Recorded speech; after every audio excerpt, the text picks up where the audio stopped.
Bonjour, ici Alexandre Goujon, fondateur de FinanceGo. Bienvenue à cette vidéo explicative de notre comparateur CELIAP, CELI et REER. Alors, le comparateur permet d'estimer le rendement net, donc après impôt pour les trois régimes.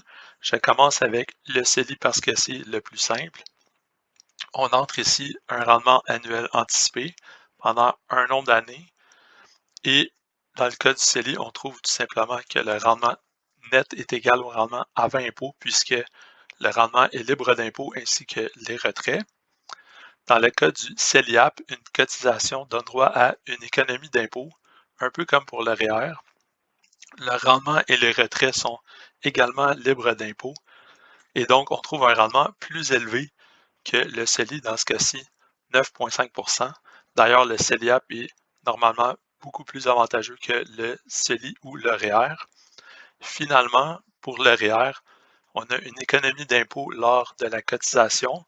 Les rendements s'accumulent à l'abri de l'impôt, mais il y a un impôt à payer au retrait. Donc, dans ce cas-ci, on a supposé 40% d'économie d'impôt et 40% d'impôt au retrait.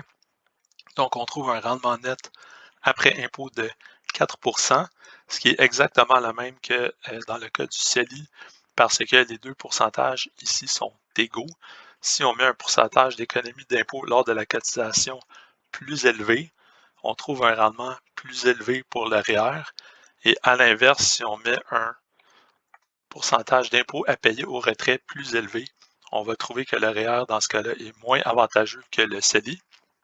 Il y a bien sûr d'autres différences entre les trois régimes, mais au niveau fiscal, c'est vraiment ce que ça donne.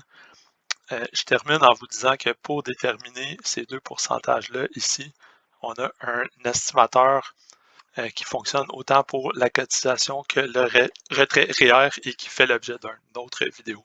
Merci.